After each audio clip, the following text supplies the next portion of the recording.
Hi there, it's Julie Davison from juliedavison.com. Today I'm going to show you how to make this Peekaboo flip card featuring the new We'll Walrus Be Friends stamp set from the 2019-2020 annual catalog from Stampin' Up. This was my stamp set that I featured in my July 2019 Stamp of the Month Club. In my Stamp of the Month Club, club members get a new stamp set each month, as well as a card kit to make 6 cards, 2 each of 3 different designs. So here are the other cards that I created with the We'll Walrus Be Friends stamp set. I used the High Seas embossing folder. This is a new 3D embossing folder from the annual catalog, and I've used it on all 3 cards. It's a really great pairing with the Walrus stamp set, even though it's not bundled in any way by Stampin' Up. Today I'm going to show you how to make this one because it's kind of a little bit different. It's not as hard as it looks, and we're going to walk through how to make it, starting with the project measurements. So we have just a regular standard size card. I use Bermuda Bay, and this is half a sheet of cardstock that is 8.5 by 5.5, and then scored in half at 4 1/4. Then the next piece is Coastal Cabana. This is 4 1/4 by 3.5 inches. Again, I embossed with the High Seas embossing folder. Then we've got the basic grade tag. This is 2 inches by 5 3/4. And then I scored it at 3.5 inches and 4 inches. I also used the delightful tag topper punch to punch the end of it. I used the same punch on this card too, so lots of different ways that you can use this tag topper punch, and it wouldn't need to be punched fancy like this. You can make this card with just a straight edge if you like, but I like that this has kind of a decorative end and a place to put the ribbon as well. We have another piece of basic grade cardstock. This is 2 3/8 inch by 2 3/8, and then this is going to layer with a stitched square from the Stitch Shape die set. So this is on Whisper White cardstock. The other piece of Whisper White cardstock is 1.5 inches by 1 3/4 inches. And these are the pieces that we're going to do the stamping on. So let's do that part first. Because I am stamping and coloring with the Stampin' Blends, I'm going to use the Memento black ink pad to stamp these images. I'm going to start with the words on the big square. This says ready or not. And then I'm going to stamp the walrus with his eyes closed. And then for the inside, I'm going to stamp the walrus with his eyes open. I'm using the Stampin' Blends to color these images, and the ones I'm using are Smoky Slate, the light and the dark colors. I'm going to set this one aside. I'm going to start with the dark. I love the Stampin' Up! Images that show you exactly where the shading needs to go. So all I'm doing with the dark marker is just coloring over the shading lines that, that Stampin' Up! Has already provided. I'm going to go back then with the light marker, and I'm going to blend those lines in and color in the entire walrus. I love the Stampin' Blends alcohol markers because they blend and color so nicely. You don't get the line that you often get with other water-based markers. So this is just going to blend and color in really nicely right over those dark lines, and you can still see the shading with a darker marker underneath. I'm going to add a little bit of dark marker here on right above his tusks, which I have left white. And then I'm just going to fill that in a little bit with some Wink of Stella. I love the Wink of Stella for adding a little bit of sparkle. I know it's hard to see on camera. I'm not even sure if I angle it. It's such a small little piece, but it just kind of colors in those tusks a little better. I've already stamped the other one, and I've stamped the It's Your Birthday sentiment on a classic label punch. This is a really great skinny label punch. I use it all the time. In fact, we're going to use it again on this piece of Coastal Cabana. So this is sort of the hole, the front of the card, and we're going to create a hole. I'm punching about 1/2 inch down from the top of the punch to create the hole here. This is going to be for our flipping mechanism.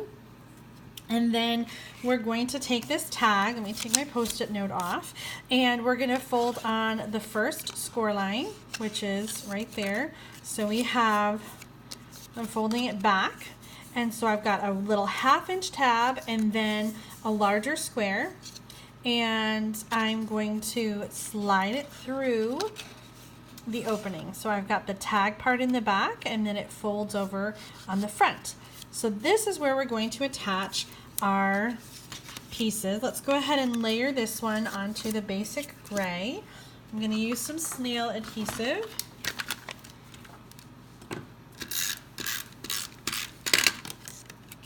And then to attach it to the card,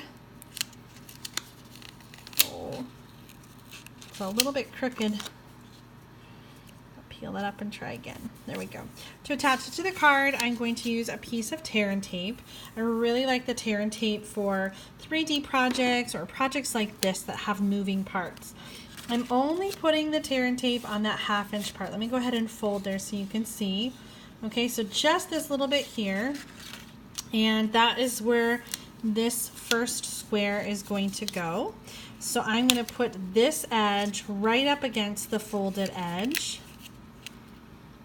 And I'm just kind of centering top to bottom, but right up against that edge. Okay, so we've got the tag, and then this little bit here. And if you kept it in there, this is where it goes. And then this part is going to be for the inside image. So I'm going to go ahead and glue that down. And the size of the white cardstock, it's 1.5 by 1 3/4, fits in that space just perfectly. Then we're going to take the inside sentiment, and I'm going to cut the ends off and then divide up our sentiment here. So it says, "It's your birthday." And we're going to attach that with a little bit of snail.